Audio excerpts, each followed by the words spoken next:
નમસ્કાર મિત્રો, આજે આપણે વાત કરીશું એક અત્યંત મહત્વપૂર્ણ અને પવિત્ર વ્રત વિશે, વિજયા એકાદશી વિશે।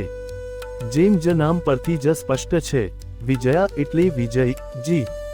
અને આ એકાદશી જીવનમાં સફળતા, વિજય અને અવરોધોમાંથી મુક્તિ આપે છે।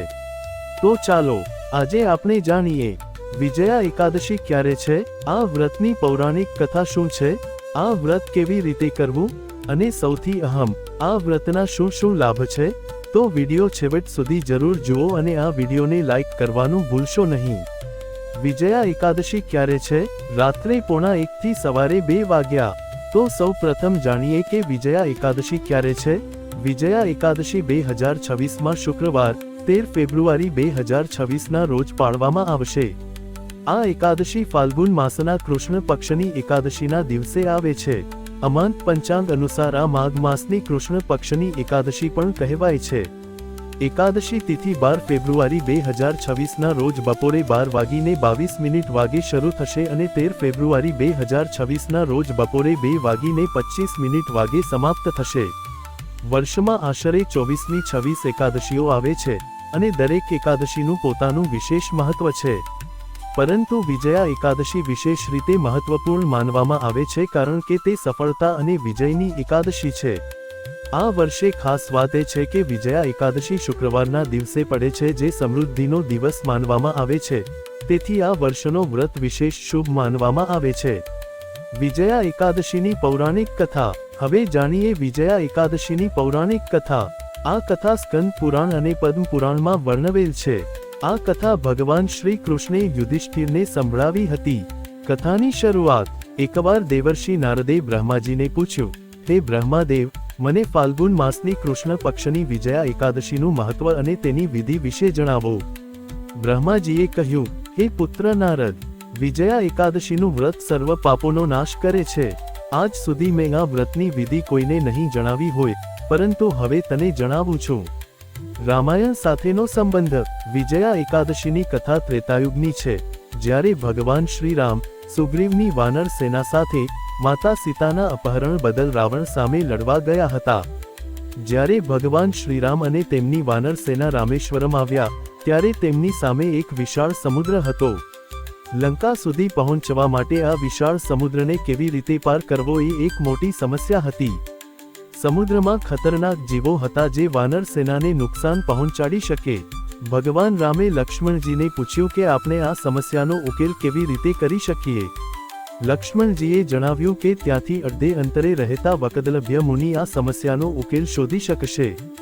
મુનિનો ઉપદેશ। મુનિ વકદલભ્ય એક મહાન અને જ્ઞાની ઋષિ હતા જેમને બ્રહ્માજીનો સાક્ષાત્કાર થયો હતો। તેઓ જ્યારે પ્રભુ રામને જોયા, તેમણે તરત જ ઓળખી લીધા કે તે સ્વયં ભગવાન વિષ્ણુના અવતાર છે અને માનવ રૂપે તેમની લીલા કરી રહ્યા છે। મુનિએ આદરપૂર્વક પૂછ્યું, હે પ્રભુ રામ, આપ સ્વયં ભગવાન વિષ્ણુ છો, તો પછી એક સાધારણ મુનિ પાસે શા માટે આવ્યા? પ્રભુ રામે આદરપૂર્વક તેમને સમુદ્ર પાર કરવાની અને વાનર સેના સાથે લંકા પહોંચવાની પડકાર વિશે જણાવ્યું। આ સાંભળીને મુનિ બકદલભ્યએ શ્રી રામને સૂચવ્યું કે તેઓ શુભ વિજયા એકાદશીનું વ્રત પાળે, જેથી તેઓ સમુદ્ર પાર કરી શકે અને રાવણ પર વિજય મેળવી શકે। વિજય અને સફળતા। મુનિએ સંપૂર્ણ વિધિ સમજાવી। મુનિ વકદલભ્યની સલાહ પ્રમાણે ભગવાન શ્રીરામે સમગ્ર સેના સાથે વિજયા એકાદશીનું વ્રત પાળ્યું। એની ટાઈમ એસ્ટ્રો।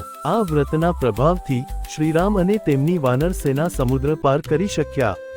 રામસેતુ બનાવીને તેઓ લંકા પહોંચ્યા અને રાવણના વિશાળ સૈન્ય પર વિજય મેળવ્યો।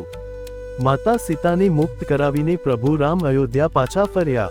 ભગવાન રામચંદ્રે બરાબર મુનિ બકદલભ્યની સૂચનાઓ પ્રમાણે વ્રત પાળ્યું અને આમ તેમણે સર્વ રાક્ષસી શક્તિઓ પર વિજય મેળવ્યો। ઇસ્કોન બેંગલોર।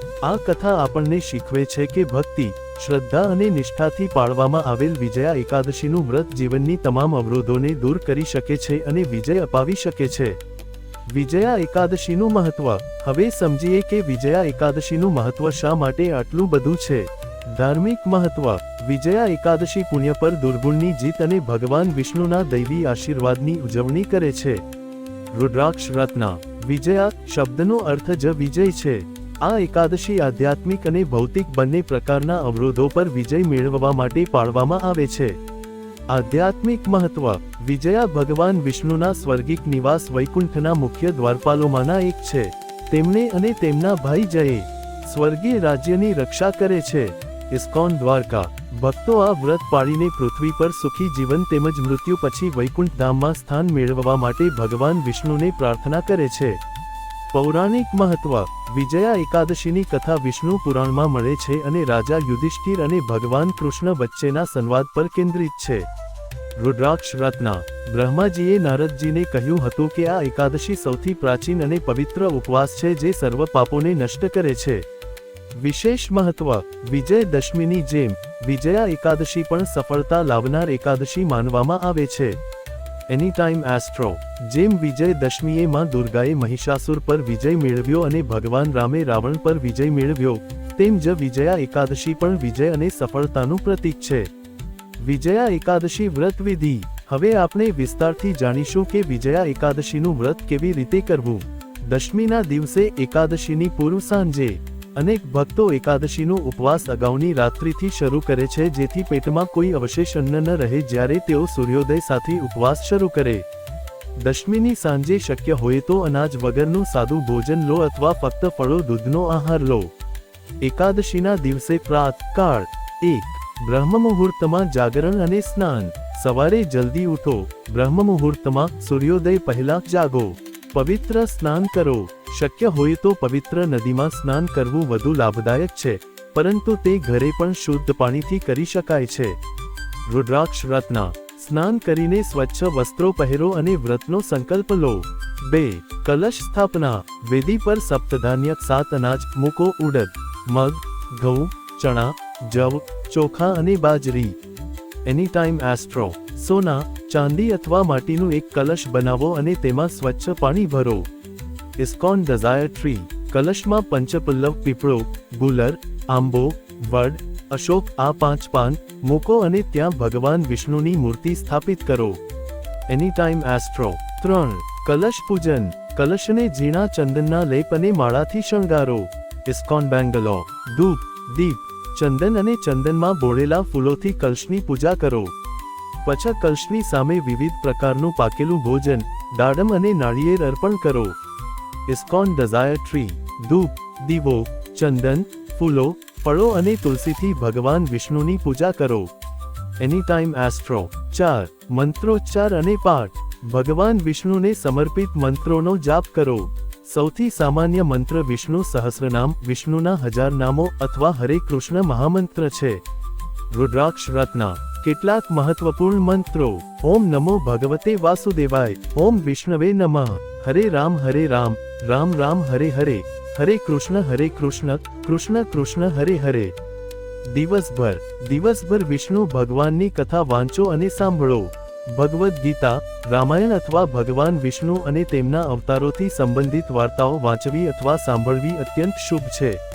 આ દિવસે દાન અને બીજાઓને મદદ કરવી કેન્દ્રીય મહત્વ ધરાવે છે. જરૂરતમંદોને ખોરાક, કપડાં અથવા પૈસા આપી શકો છો. રાત્રિ જાગરણ. રાત્રિભર જાગતા રહો. કલશની સામે બેસીને ભજન કીર્તન કરો. વિષ્ણુ સહસ્રનામનું પઠન કરો. વિષ્ણુ ભગવાનની કથાઓ સાંભળો. દ્વાદશીના દિવસે પારણા. સવારે. દ્વાદશીની સવારે કલશને પવિત્ર નદીના કિનારે અથવા તળાવના કિનારે લઈ જાઓ. ફરીથી યોગ્ય રીતે પૂજા કર્યા પછી તમામ સામગ્રી સાથે કલશ એક શુદ્ધ બ્રાહ્મણને અર્પણ કરો. કલશ બ્રાહ્મણ અથવા પંડિતને દાન કરો. પારણા સમય. એકાદશીનો ઉપવાસ હંમેશા સૂર્યોદય સાથે શરૂ થાય છે અને મોટે ભાગે આગલા દિવસના સૂર્યોદય પછી સમાપ્ત થાય છે. પારણા હરિવસર દરમિયાન ન કરવું જોઈએ. હરિવસર પૂરો થાય તે પહેલા વ્રત તોડવા માટે રાહ જોવી જોઈએ. હરિવસર એ દ્વાદશી તિથિના પ્રથમ એક ચતુર્થાંશનો સમયગાળો છે. વ્રત તોડવાનો સૌથી શ્રેષ્ઠ સમય પ્રાતઃકાળ છે. સાત્વિક ભોજનથી પારણા કરો. વ્રત દરમિયાન શું ખાવું અને શું ટાળવું. વ્રત દરમિયાન શું ખાઈ શકાય છે. 4 પ્રકારના એકાદશી ઉપવાસનો ઉલ્લેખ ધાર્મિક ગ્રંથોમાં કરવામાં આવ્યો છે. જલાહાર ફક્ત પાણી સાથેનો ઉપવાસ. ક્ષીરભોજી દૂધ અને દૂધના ઉત્પાદનો સાથેનો ઉપવાસ. ફળાહારી ફક્ત ઉચ્ચ ગુણવત્તાવાળા ફળો જેવા કે કેરી, દ્રાક્ષ, કેળા, બદામ, પિસ્તા વગેરે સાથેનો ઉપવાસ. નક્તભોજી દિવસમાં એક વખત સૂર્યાસ્ત પહેલા ભોજન. વ્રત પાળનાર વ્યક્તિએ સાત્વિક આહાર જેવો કે સાબુદાણા, મખાણા, ફળો અને કૂટુના લોટ અથવા સિંઘાડાના લોટમાંથી બનાવેલ ખોરાક ખાવો જોઈએ. શક્કરિયા, બટાટા, મગફળી પણ ખાઈ શકાય. શું ટાળવું જોઈએ? વિજયા એકાદશી વ્રત દરમિયાન લસણ, ડુંગળી, કઠોળ અથવા ઘઉંના લોટ જેવો ખોરાક પ્રતિબંધિત છે. અનાજ, દાળ, દાણા, ઘઉં, ચોખા આ બધું ટાળવું. પાનવાળી શાકભાજી પણ ટાળવી. વિજયા એકાદશીના લાભ. હવે સમજીએ કે વિજયા એકાદશીનું વ્રત પાળવાથી શું શું લાભ થાય છે. આધ્યાત્મિક લાભ. 1. પાપોનો નાશ. પદ્મ પુરાણમાં સમજાવ્યું છે કે આ વ્રત વચપે યજ્ઞ કરવા સમાન પરિણામ આપે છે. આ પવિત્ર વ્રતનું પાલન કરવાથી તમામ અવરોધો અને બાધાઓ દૂર થાય છે અને સફળતા મળે છે. તમામ ઈચ્છાઓ અને કામનાઓ પૂર્ણ થાય છે અને તમામ પાપોનો નાશ થાય છે અને મોક્ષ પ્રાપ્ત થાય છે. 2. મોક્ષની પ્રાપ્તિ. ઉપવાસ અને દાનનો મુખ્ય ધ્યેય મોક્ષ મેળવવો છે, એટલે કે જન્મ, જીવન અને મૃત્યુના ચક્રમાંથી મુક્તિ. વિજયા એકાદશીનું પાલન કરનાર કોઈ પણ વ્યક્તિ આ નશ્વર જગતમાં હંમેશા વિજયી રહેશે અને આ જગત છોડ્યા પછી ચિંતામુક્ત વૈકુંઠના રાજ્યમાં હંમેશ માટે રહેશે. 3. આત્મશુદ્ધિ. આ પવિત્ર દિવસે ઉપવાસ કરવાથી માત્ર વિજય, શાંતિ અને સમૃદ્ધિ જેવા ભૌતિક લાભો જ નહીં, પરંતુ મન અને આત્માની શુદ્ધિ પણ થાય છે, જે ભક્તને આધ્યાત્મિક રીતે વૃદ્ધિ પામવામાં મદદ કરે છે. ભૌતિક લાભ. 1. વિજય અને સફળતા. વિજયા એકાદશી પાળનાર કોઈ પણ વ્યક્તિને નસીબ અને મોક્ષનો આશીર્વાદ મળે છે અને આંતરિક શક્તિ અને સ્વસ્થતા પ્રાપ્ત થાય છે. જીવનના દરેક ક્ષેત્રમાં કારકિર્દી, આરોગ્ય, સંબંધો અથવા આધ્યાત્મિક જીવનમાં વિજય મેળવવા માટે આ વ્રત શક્તિશાળી છે. 2. અવરોધો દૂર થાય છે. આ એકાદશી વિલંબ, મુશ્કેલીઓ અથવા જીવનના સંઘર્ષોનો સામનો કરી રહેલા લોકો માટે આદર્શ છે. જીવનમાં આવતી અવરોધો, પ્રતિબંધો, કઠિનાઈઓ દૂર થાય છે. 3. આંતરિક શક્તિ અને સ્થિરતા. એકાદશીનું ઉપવાસ વ્યક્તિમાં સ્થિતિસ્થાપકતા અને આંતરિક શક્તિ વિકસાવવામાં પણ મદદ કરે છે. 4. વિશેષ શુભતા 2026માં. કારણ કે વિજયા એકાદશી 2026 શુક્રવારે પડે છે, સમૃદ્ધિનો દિવસ, આધ્યાત્મિક નિષ્ણાતો માને છે કે આ વર્ષનો વ્રત લાવી શકે છે જૂના અવરોધોને દૂર કરવા. સામાજિક લાભ. એકાદશી પર કરેલ દાન આધ્યાત્મિક લાભોને ઘણા વધારે છે તેવું માનવામાં આવે છે. દાન કરવાથી, બીજાઓની સેવા કરવાથી સમાજમાં સુખ, શાંતિ અને સમૃદ્ધિ આવે છે. ખાસ સૂચનાઓ અને સાવચેતી. વ્રત પાળતી વખતે ધ્યાન રાખવાની બાબતો. સંકલ્પ અને શ્રદ્ધા. વ્રત પૂર્ણ શ્રદ્ધા અને નિષ્ઠાથી પાળવું. અધૂરું કે અનિચ્છાથી પાળેલ વ્રત પરિણામ આપતું નથી. પારણાનો સમય. એવું માનવામાં આવે છે કે દ્વાદશી તિથિમાં પારણા ન કરવું પાપ સમાન હોઈ શકે છે. યોગ્ય સમયે જ પારણા કરવું. હરિવસર દરમિયાન પારણા ન કરવું. સ્વાસ્થ્ય પ્રથમ. જો તબિયત ખરાબ હોય, દવા લેવાની હોય, તો વૈકલ્પિક રીતે ફળાહાર કે ક્ષીરભોજી વ્રત પાળી શકાય. વૃદ્ધો, બીમાર લોકો, ગર્ભવતી સ્ત્રીઓએ પોતાની ક્ષમતા પ્રમાણે વ્રત પાળવું. નકારાત્મકતાથી દૂર રહો. વ્રતના દિવસે ક્રોધ, ઈર્ષ્યા, નિંદા, અસત્ય બોલવું આ બધાથી દૂર રહો. સકારાત્મક વિચારો રાખો. ભગવાનનું સ્મરણ કરો. વ્રતની કથા સાંભળવી જરૂરી. વિજયા એકાદશીની મહિમાને સાંભળવાથી અથવા વાંચવાથી વચપે યજ્ઞના ફળ મળે છે. તો મિત્રો, આ હતી વિજયા એકાદશીની સંપૂર્ણ માહિતી. આ વર્ષે વિજયા એકાદશી 13 ફેબ્રુઆરી 2026ને શુક્રવારના દિવસે છે, જે વિશેષ શુભ છે. આ વ્રતનું મહત્વ અપાર છે. ભગવાન રામે પણ આ વ્રત પાળીને રાવણ પર વિજય મેળવ્યો હતો. જો તમે જીવનમાં કોઈ મોટી મુશ્કેલીનો સામનો કરી રહ્યા હો, કોઈ મહત્વપૂર્ણ કામમાં સફળતા જોઈતી હોય, અવરોધો દૂર કરવા હોય, તો વિજયા એકાદશીનું વ્રત પૂર્ણ શ્રદ્ધા અને વિધિ સાથે પાળો. યાદ રાખજો, સવારે જલ્દી ઉઠો, સ્નાન કરો, કલશ સ્થાપના કરો, વિષ્ણુ ભગવાનની પૂજા કરો, મંત્રોચ્ચાર કરો, કથા સાંભળો, રાત્રિ જાગરણ કરો, આગલા દિવસે યોગ્ય સમયે પારણા કરો. ઓમ નમો ભગવતે વાસુદેવાય. જય શ્રી હરિ, જય શ્રી વિષ્ણુ. અગર તમને આ માહિતી ઉપયોગી લાગી હોય તો વિડીયોને લાઈક કરો, શેર કરો તમારા પ્રિયજનો સાથે, સબસ્ક્રાઇબ કરો આપણા ચેનલને, કોમેન્ટ કરીને જણાવો તમારા વિચારો. આવા જ ધાર્મિક અને આધ્યાત્મિક વિડીયોઝ માટે હમણાં જ સબસ્ક્રાઇબ કરો. તમારા અને તમારા પરિવારને વિજયા એકાદશીની હાર્દિક શુભકામનાઓ. ધન્યવાદ.